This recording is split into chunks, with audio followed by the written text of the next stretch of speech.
All right, so you want to know how to get good real estate leads, the type of leads that will actually sign your contract, because right now they're ghosting you, aren't they? You're tired of chasing them. You're tired of sitting around the phone, wait for them to call back, and it's just ain't nothing going on. I mean, it's like a horror movie when your leads just vanish into thin air. And all you want to know is, how do I get good real estate leads? I mean, you've done your absolute best that you can to generate what you've got, but it's still a real bummer that it takes eons for them to convert. Or they just end up saying, nope. Sound familiar? Yep, I bet it does.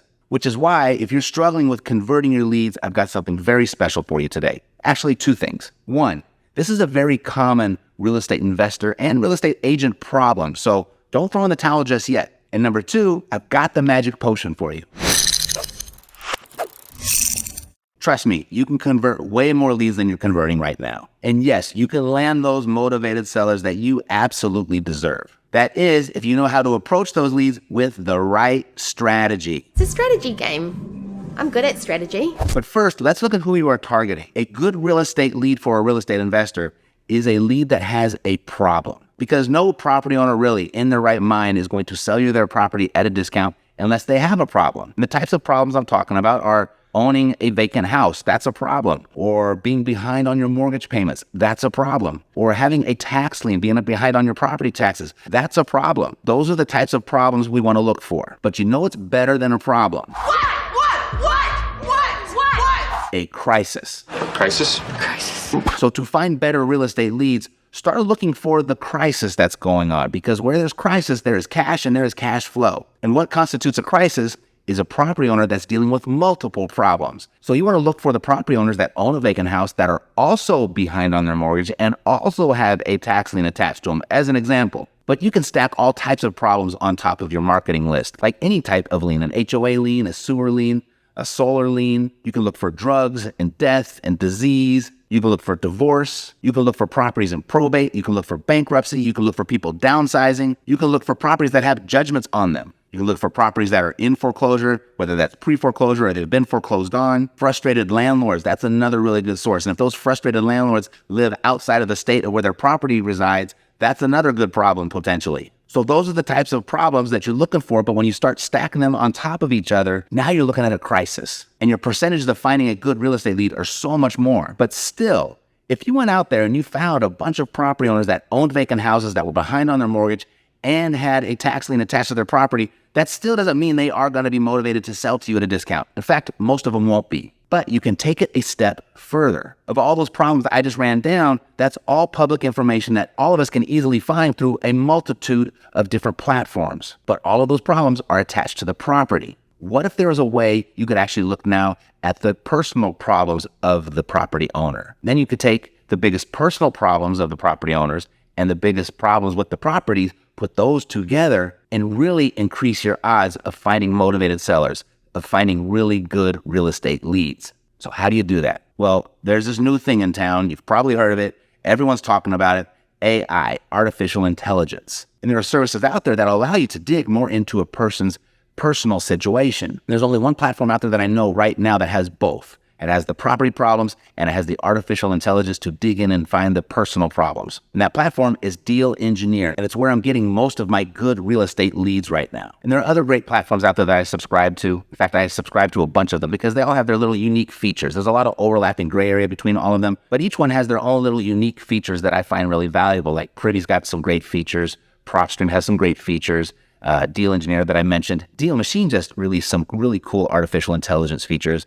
And then Property Radar, another really great service. So pick your platform and just go from there and start building marketing lists with multiple problems. We're going to stack those problems on top of each other. And that will generate a highly targeted list of where you're going to have a higher concentration of the potential motivation that you're looking for to get those good real estate leads. So now that you got your list, how are you going to get them to call you? How are you going to communicate? How are you going to engage with them? Well, there's a bunch of different ways. You're probably already deploying a bunch of different marketing strategies, but there's one thing that I'm doing right now that I'm getting an amazing amount of success with. I'm taking these small, little, hyper-targeted lists, and I'm sending them personal letters. I'm sending them handwritten personal letters, and these letters address the person individually, specifically about their current situation, about their challenges. It presents all the different solutions that I provide and how I solve those challenges. And then it paints a really nice, beautiful picture for them as what life is going to look like after we get these problems behind them. And that might sound like a lot of work of having to go and handwrite a bunch of letters, of personal letters to this list,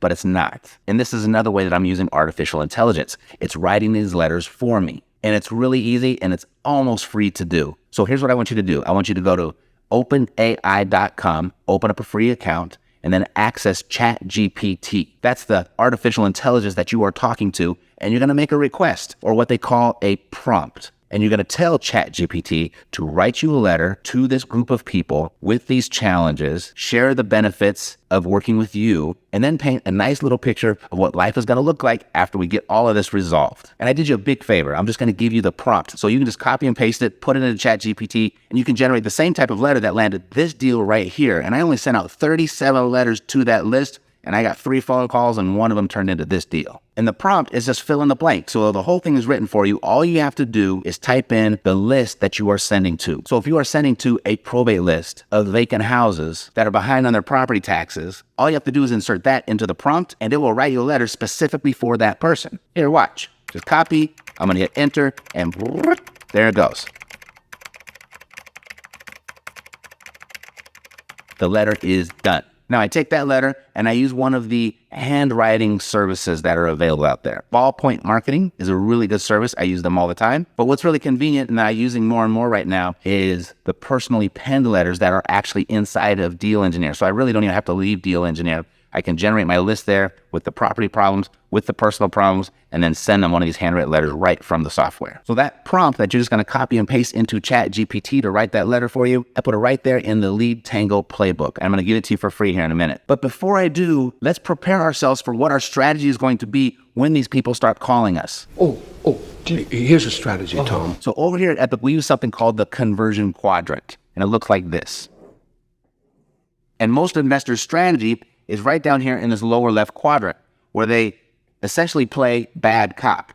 Now, they don't mean to be the bad cop. Sometimes it's on purpose, but most of the time it's inadvertent, it's unintentional. But they walk in to meet with the seller with this adversarial mindset. Like, it's me versus the seller, and I'm going to grind them down. I'm going to try to get the price as low as I possibly can. So it's me versus the seller. Someone's going to win, someone's going to lose. That's how a lot of investors will go into that meeting. And some of them are brand new, but a lot of them have been doing this for a very long time. And then when it's time to actually present the offer, it's the buyer's idea. The investor says, this is what I can give you. And so that's right down here, the buyer's idea. And what you have right here, your relationship with the seller, you're going to get a lot of resistance. And more times than not, those seller interactions are going to end up in no deal. But there are a lot of real estate investors out there that are winning right here. But what you need to win down here is you need a big marketing budget. You need a lot of leads because you're going to burn through a bunch of them when you approach them like this. And sadly, this is where most people operate from. And most of the time, they don't even know it. It's a total accident. Now, the next strategy you could deploy, and where the second biggest group operate from, is right up here, where they're still playing this bad cop role. It's me versus the seller. But this time, the offer was the seller's idea. And what happens is investors, particularly newer ones, get beaten up down here so much that once they finally find a seller that's polite, willing to talk to them, they've demonstrated a little bit of motivation, might not be exactly what they need to put the deal together, but hey, at least they're going to sign my contract. And so people will operate up here. And sometimes it works. Sometimes it works really, really well. But your problem here is your relationship with the seller. They are the ones that said what they sell their property to you for. And although it might not have been full market value, it still might not have been low enough for you to put a deal together. And as a result, your relationship with the seller is they are your boss. They're calling the shots. And what happens to your transaction is they become a real struggle. And most of the time your experience, though, is you're canceling a lot of contracts. You're answering a lot of phone calls from the sellers. They're asking you, why haven't you closed yet? What's the stall? Why haven't you removed your contingencies yet? What's going on? And what's really happening is you didn't get the deal that you thought you got, and you can't find the money, you can't find a buyer. So you are stalled, and you end up canceling a lot of contracts up here. And sadly, a lot of people over the last 3-4 years have been operating up here and not even knowing it because they've been winning. You know why they've been winning is because the market has been rescuing them, because the market has been rapidly appreciating. So even though they might not have gotten a really good deal initially here, after 15, 30 days, the market was appreciating so fast that now all of a sudden they do have a good deal. And they weren't able to find buyers because there was a feeding frenzy out there for real estate. Well, now that we've pulled back into a more of a normal market, that strategy is not working as well. And a lot of investors are out there getting hit with a really tough dose of reality. So the only way that you can win up here is one of two ways. One, you need an appreciating market to save you, or two, you need a really big buyer's list. And by taking on that strategy, what you're really saying is, I need a buyer's list so big that hopefully I can go out there to the open market and find a sucker bigger than me to buy this house. Now, the next strategy you could deploy is down here, where we do something a little bit different at Epic. We don't position ourselves against the seller because they called us with a problem. So what we do is we team up with the seller to help them out with our solution. So we play good cop. We're on the seller's side. But the only way good cop works is if there is a bad cop. So what we do is we position the market as the bad cop, and we are the good cop. So Mr. and Mrs. Seller, we'd be happy to do whatever you want us to do. As long as the market doesn't get in the way, we're here to serve. That's the positioning of your relationship with the seller. And a lot of people that come to Epic for help, they're thinking, wow, I get to go buy houses, I get to help people in distress, and I get to make a lot of money in the process. And it's a lot of fun to do business that way. But they don't have the actual skill in the beginning to figure out how to get up here where it's the seller's idea and it's a good deal for both of you. So they're still down here where it's their idea, the buyer's idea. And so what happens, your relationship with sellers is that they like you, they want to work with you, but because the offer was your idea as the buyer, you get a lot of doubt from sellers. They ask a lot of questions. Like, are you sure that's as much as we can get for the house? I like you, I want to work with you. Are you sure? I think the house down the street is sold for a little bit more. Is this as much as you can get us? So the sellers are doubting you because you came up with the offer. And these transactions go really slow. And the consequence over here is a lot of times the sellers will cancel the contracts. Up here, it's you having to cancel the contract. Down here, a lot of sellers will cancel the contract. You know what? I think we've run our course. I'm going to go try another investor. Or I'm going to go try a real estate agent. But if you got them to accept your offer, a lot of times these will close too. They just go a little bit slow. Now, the promised land is right up here, where you are the good cop, the market is the bad cop, and the seller actually comes up with the idea. The seller comes up with an offer. They give you the number, and they give you a number that you like.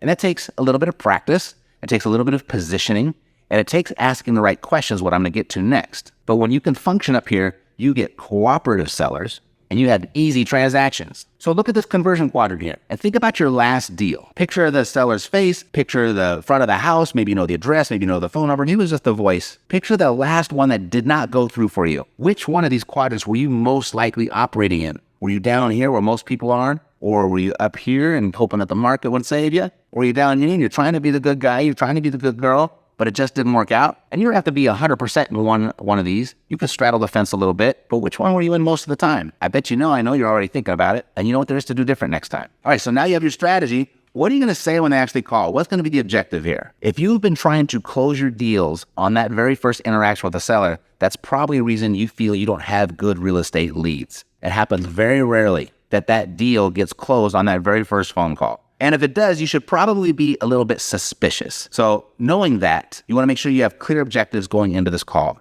And it's really threefold. One, you want to build rapport. You're dealing with people with problems. They're looking for a friend. They're looking for help. They're looking for someone that they trust. They're looking for someone that they like. You've got to build rapport. That's objective number one. Objective number two is you have to sort. You have to sort those that need to sell their property from those that want to sell their property. Us as real estate investors, we're looking for the people that need to sell. Real estate agents, you can work with both. But real estate investors, we're looking for those that need to sell. And the third objective is you want to set an appointment. You want to set an appointment to go over and view the property so you can go and present your offer. Real estate agents, you want to set an appointment so you can go over and conduct your listing presentation. Now, there are a lot of different approaches to this. There's more than 100 ways to skin this cat. And you probably recognize that because everybody's got their own killer script that you can read from that's going to do all the magic for you. I used to subscribe to scripts. I loved scripts. I wanted to know everything to say in any particular situation. I was really afraid in the beginning that I was going to look dumb and stupid and they could see that I was brand new and I was going to just maybe be embarrassed and mess up the deal and lose money. I didn't want to do that. So I practiced, drilled, and rehearsed my scripts backwards and forwards. I knew them inside and out. I mean, they were second nature to me. But if you do that, and there's nothing really wrong with that, but what you will realize once you go out into the real world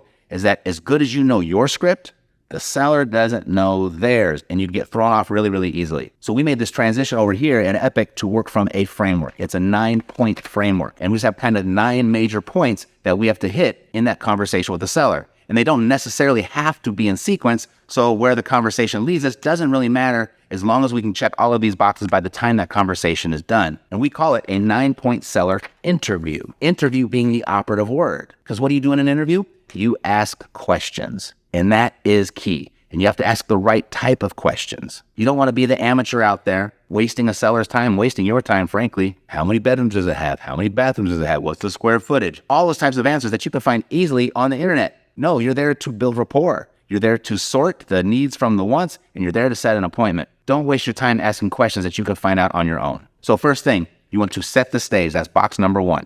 Set the stage, take control of the whole situation, because you want to be asking the questions. You're the interviewer. The person that's asking the questions is the person that's in control. If you ever find yourself answering more questions than you're asking, you are not in control. But it's really easy to get back into control. Just answer the question and then follow it up with your own question. And boom, you're back in control. The other part about this that's going to build rapport is when you're actually listening to the answers. Make sure that this is an interview and not an interrogation. It's a conversation. It's personable. You're dealing with another person that's going through something right now. They called you instead of a real estate agent because they got pain somewhere. They're looking for empathy. They're looking for a friend. They're looking for support. They want someone that they can trust and someone that's actually going to help them. They just got your weird little yellow postcard and they're like, what is this? Is this really the answer to all of my problems? That's the skepticism that they're initially reaching out to you with. So understand that and embrace it. Hey, I know you don't trust me yet. So let's just talk until you do. So you want to set the stage right up front. Hey, thanks for calling. This is Matt. How can I help you? Well, I got this little yellow postcard in the mail of you could buy my house. Great. You know, most people that call me off that yellow postcard, they want to know 2 things. They want to know how much they can get for their house and how this all works. Do you have those same types of questions? Well, actually, I do. Perfect. I just need to ask you a few questions. You got about 20 minutes to do that? Yes, I do. Great. So after we're done, you can ask all the questions that you've got, and then I can give you a couple options. You can tell me how you'd like to proceed. Is that fair? Boom. Stage is set. Box 1, done. Now, box 2, we got to get the seller's information. We need to know their name, of course. What's the property address? We probably got their phone number because they call us. And if we can get their email address, even better, because we need all of that information because we know most likely this deal is not going to close on this first call. So we want the ability to follow up. That's where the fortune is, right? Number 3, we're going to ask about the property. So, Mr. Seller, can you tell me what's the general condition of the property? You just need the general information, and you got to listen because whatever answer they give you is going to start formulating the seller's offer. If they tell you it needs a new roof, boom, you're factoring that into your offer. They said it, not you. So you want them to talk. You want them to tell you as much as they possibly can about the property because you're going to be taking notes and all of that stuff is going to be factored into your actual offer. And the way it will be presented, the way it'll land for the seller is like, wow, I guess that's what I said. That's what you're going for. So if you just tell me the general condition of the property and you want to try and pull something out of them, some people might say, hey, it's perfect condition, needs nothing. And we know no house is absolutely perfect. Even brand new houses need repairs. So I like to ask this way now. Well, let me ask, if you were going to stay there another 5 years or so, what are 3 things that you know for sure that you would tend to? And you want to pull something out of them because whatever they give you, that's going right here into the seller's offer. Then you want to know, are they living in the property or not? Are you going to be dealing with the owner themselves? Or are you going to be dealing with tenants? Or is the house vacant? And then you want to know if they know what it would rent for if you turned it into a rental. And now you're going to give them the ability to tell you everything that they want to tell you. Well, great, Mr. Seller, is there anything else you think I should know about the property? And just let them talk and ask a lot of questions like, really? How so? Why is that? How come? And just keep them talking, because the more information that they give you, the more rapport that's being built and the more information that you have to go ahead and put your offer together. Now, box number 4, this is about the motivation. The motivation is really key. If there's no motivation, there's probably not going to be any deal. But this is the part that sellers like to keep close to their vest. They don't want to share this information because that's personal. They don't know you yet. They don't trust you. So you have to ask in a certain way, and you have to ask in multiple ways because they're going to give you a little bit of a different answer each time. A lot of times it won't even be the truth or it'll be a half truth. But by the time you ask it the 4th or 5th time from a different angle, now all of a sudden the picture starts to create itself. So when I'm talking to a seller, I like to play the role as the reluctant buyer. I'm a real estate investor. I buy a lot of properties. I can't buy them all. Why should I buy yours? That's my disposition when I'm talking to a seller. In box 4, my next question would be, well, guys, thank you for telling me about the property. It sounds like a really nice property. I just got to ask, why would you sell it? And let them talk. And they'll give you their answer. Okay, I understand. Well, how long have you been thinking about selling it? So that's the next question. And the third one is going to reveal a lot to you. And a lot of people are afraid to ask this question. But that question is, you know what? Why don't you just call a real estate agent? Why did you call me? And they're going to tell you, never once, ever have I asked that question and the seller said, I never thought of that. That's a good idea. Thanks. I'm going to go call my agent. That's never happened. So don't be afraid to ask that question because it's just another way of asking, why are you selling? Either they don't want to fix it up. They don't want to pay commissions. They don't like real estate agents. They need to move fast, whatever it may be. Next, box number 5 are about the encumbrances. What's going on with the property financially? What's going on with it legally as it pertains to taking title? And this is the way I like to ask. This is how a good cop would ask. You know, Mr. Seller, if I were to buy this property, would I have to pay off any mortgages, any judgments or liens? You see, those types of questions asked incorrectly can feel a little bit intrusive, particularly this early in your relationship with the seller. So as a good cop, I'm like, hey, if I were to buy this property, would I have to pay all this stuff off for you? And all of a sudden, the seller's got some framing around this whole thing as, wow, this person's going to pay all this stuff off for me? And then they're going to tell you, yeah, I owe this much on my mortgage, or I'm behind on my taxes, or I got this judgment or this lien, whatever it may be. And they'll let you know, and you have a general idea of how much that would be. Okay, cool, no problem. We see it all the time. That's another position you want to take. As they're sharing their problems with you, I don't know, it's okay. You see it all the time. No problem. Everybody goes through a rough patch. Don't worry about it. I got you. And that will start to break down barriers. That will start to build a relationship of trust. That will build a space of comfort where they're comfortable talking to you. Now, number 6 has to do with the property's value. You want to ask this in a very specific way because you can easily mess this up and start yourself way too high on the negotiation spectrum. And this is where we first introduced the market as the bad guy, even though it's subtle. And the question will be like this, Mr. Seller, I'm gonna go ahead and take a look, do some due diligence and kind of see what the area is doing and what the market looks like as it pertains to your property. But do you have an idea as to what properties like yours are selling for? I didn't ask them how much they want for their property. I didn't ask them how much they thought their property was worth. I asked them, do you have an idea as to what properties like yours are selling for over here in the big bad market? It's subtle, but it's significant. And then when they give you an answer, then it's great. The house down the street sold for $100,000. Well, what is the lowest price you would take for yours? And you be quiet and you listen. Well, I couldn't take anything less than $90,000. And then just like that, asking those specific questions in that sequence just saved you 10 grand. And then you're going to ask one more time. Well, gosh, since I'm paying all the closing costs, Mr. Seller, and under the right circumstances, would that number be at all negotiable? And then I say, hell no. Or then I say, yeah, maybe. Or I say, of course. But you have to ask those questions because what's coming out of their mouth is formulating their offer. The words came out of their mouth. It's the seller's idea so far. You see how that works? Perfect. Now, box number 7. This is what we call the problem check-in. And this is key. There's a classic book out there, Stephen Covey's 7 Habits of Highly Effective People. And one of those habits is first seek to understand before being understood. And this is where we're going to seek to understand. It's a huge rapport builder. You don't want to skip this one, even though you may feel inclined to. Do not skip this. Sellers are going to sell to the people that they like and trust and the people that they have confidence in their competence. And this question is going to make you really, really likable because you are showing that you are interested in the seller because that's how you become interesting. You be interested. And so it sounds like this, Mr. Seller, I've got all these notes here. Let me just run down, make sure I got everything correctly. Your house, it's in pretty good condition. It's vacant right now. It could rent for, say, $2,000. You wanted me to know that it's in a nice school system and it's got a really nice corner lot and it's really pretty. You've kept it up really well. So I really appreciate that. Thanks for sharing that with me. And then you're thinking about selling because you just lost your job. I'm really sorry for that, but you got to move and you got to move fast. And you just don't have time to wait for a real estate agent. And you own the house free and clear, and you think the houses in an area like yours are selling for about $100,000. You would take 90 for it, and under the right circumstances, that would possibly be negotiable. Did I miss anything? So all you're going to do is just run down everything that you wrote down, everything that the seller shared with you, make sure you got everything, and then you're going to ask them, did I miss anything? And this is their opportunity to tell you more. But if they don't have anything else to tell you, then you're ready to move on to box 8. Well, perfect then. Mr. Seller, what would you like to have happen? And that's a very odd question. And even if you know what they want to have happen, still ask it. It's like this. Have you ever watched the show Pawn Stars? The first one walks into the store and walks up to Rick, the owner, and shows them their little thing that they're trying to unload there. And they tell him all about it, and they go through the history and why it's valuable. And then Rick kind of chimes in and says, yeah, it is valuable because of this. And did you know this about that? And they have this whole conversation and go and have this exchange going back and forth, kind of like they're having their own tango. And then Rick asks, great, what do you want to do with it? And he's waiting for the answer. He wants the seller to tell him. He wants it to come out of their mouth. Do you want to pawn it or do you want to sell it? Because that's part of what makes it the seller's idea. You're not operating on assumptions here. Even if you know exactly what they want to do, even if they already told you. There's another video here on YouTube of me taking a live call with a seller, and it was going really, really smoothly. And I got all the way to the end to this question, and I said, so what would you like to have happen?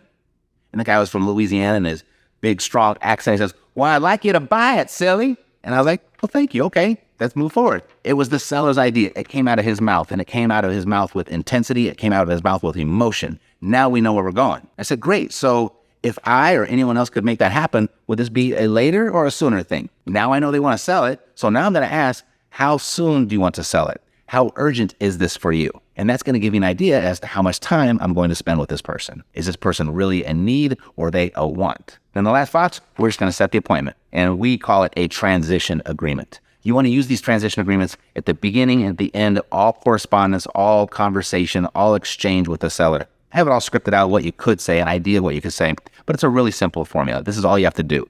It's 1, what's next? what are the possible outcomes? And 3, whatever you say is 100% okay with me. And so this is what it might sound like. Okay, Mr. Seller, here's what I'm going to do next. I'm going to go ahead and conduct a little bit more due diligence on the property, kind of look at what the market's doing as it pertains to the value of your property specifically. And one thing I can tell you right away is that if I come across anything where it comes up where I don't think it's going to be a good fit for me, I'm going to call you and let you know right away. I don't want to waste your time. I don't want to waste my time. Is that fair? Perfect. And at the same time, can you kind of extend to me the same courtesy if something comes up and you change your mind, or if you're not feeling good, it's not going to be a good fit for you? Will you call and let me know right away? Fantastic. I want you to know, however it turns out is 100% okay with me. I don't expect to buy them all, but if we can put this together, then we can. As long as the market doesn't get in the way, we should be good. All right? So I could come over later on tonight and take a look at the property, or first thing in the morning, which one would be better for you. So boom, you built rapport. You have now sorted. You know whether you're dealing with someone that wants to sell or needs to sell, and now you have an appointment. So do you have a good real estate lead now? Maybe, maybe not. So do we have a good real estate lead or not? You know, it all depends on your expectations. And here's how we look at it. We're typically dealing with one of 4 types of people, and this is how we categorize them. So we've got red apples, we've got green apples, and we've got brown apples, and we've got rotten apples. That's how we categorize them. And so of your red apples, these are the sellers that need to sell. You're looking for the red apples. The green apples are those that want to sell. And the brown apples, these are the apples that we call curious. Hey, I got this little postcard from you. What's this all about? And then we have the rotten apples, and we refer to them as crazy.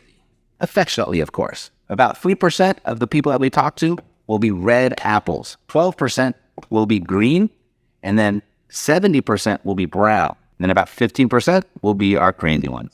And they're not really crazy. They're just kind of going through a bad patch in life. They're a little upset, and who knows what's going on in their world, but they just decided to give you a call and take it out on you. It doesn't happen very often. In fact, it hasn't happened to me in a really, really long time. So I think a lot of the rotten apples have kind of left the market. I don't know, maybe the vibe and the mood has changed, but it doesn't happen very often anymore. So to get good real estate leads, it all has to do with how you manage your time. How much time do you spend with each one of these categories? Well, this is our formula for success. What we do is we spend 90% of our time with the red apples. We spend 10% of our time with the green. So that pretty much adds up to 100%. We don't have time for anybody else, do we? Nope. We spend 0% of our time with the brown once we've determined that they are brown. And with the rotten apples, the crazy ones, we just flat out ignore them. We don't let those bad experiences and those interactions get in our head and mess it up for everybody else. But here's the catch. Most of our deals are going to be here in the brown. So how are we going to get the deals out of the brown if we're not supposed to spend any time with them? Well, you see, the brown, they got something going on. It might not be urgent yet. They're not motivated yet, but something's going on in their world that inspired them to call your little postcard, to call your ad on Craigslist, to go to your website, whatever it may be. They know down the road they might need you. So we need to stay in touch. You heard of this thing called the follow-up. Yeah? The fortune. It's in the follow-up, right? For sure. And here are the numbers. 2% of all of your leads are going to say yes to you on the first touch. Just 2%. 3% are going to say yes on the second touch. 4% are going to say yes on the third. And 10% are going to say yes on the fourth. But 81% of all of your deals are going to come on the 5th touch or later. And that might sound a little disconcerting, like, oh my gosh, I have to stay in touch and do all of this work just to kind of find these deals out of the leads that I'm generating. Sort of, but here's the good news. 44% of your competition are giving up after the first touch. 22% are giving up after the second, 14% are giving up after the third, and 12% are giving up after the fourth touch. That means 92% of your competition is giving up an eventual yes. So if you're concerned about your market being saturated or ultra competitive, it's not, because they're all giving up. And how you beat them and how you get the good real estate leads is you just stay in touch. You just contact your leads when they contact you, and you keep following up. But I want you to spend all of your follow-up time with the red and the green apples. So how do we stay in touch with the brown if we can't spend any time with them? You let your follow-up system do it for you. And then once they're ready, once they turn green or red, now they're going to contact you because you're going to be at top of mind. So you absolutely want this follow-up system to be automated. So what does it look like? Well, the very first thing that we send out to a seller, once we determine that there's not going to be a deal here or not a deal yet, is we send them out what we call our rejection letter. It's a 3-option letter of intent. And it says, sorry, Mr. Seller, we couldn't come to an agreement, and maybe we can down the road, but as it stands right now, here are 3 ways I'm prepared to purchase your property. Option 1, option 2, option 3. Give me a call if something changes. So we send that out, and then we drop them into a regular rotating sequence of text messages, letters, and emails. and it's all choreographed. Like right out the box, they get a text message saying, hey, I got a letter coming to you. And then the letter arrives, this 3-option letter of intent, the rejection letter, and it arrives. And then they get an email the next day saying, hey, did you get it? And it gives them the opportunity to re-engage. It gives them something new and refreshing to think about. It's not just a postcard saying, hey, I'll buy your house free for cash as is and no repairs, blah, blah, blah, like everybody is doing. No, you actually gave them an offer and gave them something else to think about. But then we keep them in a nice steady flow of communication through these multiple channels, because everybody likes to work in different ways. They like to communicate in different ways. Some people like to text. Some people will pick up the phone and call you from a letter, and other people, they'll be happy to respond to your email. And it's all choreographed. So we send out a text, hey, something's coming. Then that thing actually arrives, and then the email goes, did you get it? If you didn't, let me know, and I can just send it to you back here via email. And it's a great way to engage. So we have a green apple version and a brown apple version. So we will contact them with this rotation once a week for 5 weeks with the green apple version, and we'll do this once a month for 5 months with the brown apple. And then we can go ahead, and when that cycle ends, we can reassess as to how we want to proceed from there. And if you'd like to tap into my whole sequence that's already created, you can go to mailmix.io. It's powered by Print Genie.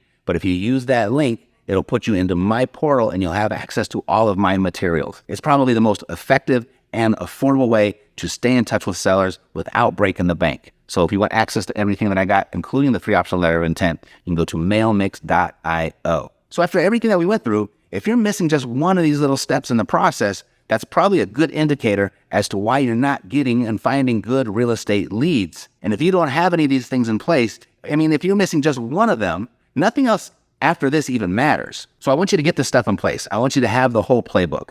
And you can get that, everything that we just went through, at theleadtango.com. Theleadtango.com. And so once you have all of this stuff in place, and if you need some additional help, you can go ahead and reach out to me. I'd be happy to help. But I have a hunch, once you have all this stuff in place, you're going to notice such a difference that you're probably not even going to need me, because you're going to be generating leads. You're going to be converting those leads to deals. You're going to be taking those deals. You're going to be closing them, and you're going to be putting money in your pocket. So what'd you learn? What'd you notice? Let me know in the comments below. And who else do you know that needs to see this? When their name comes to mind, please share it with them. Thanks for watching. I'll see you next time. Take care.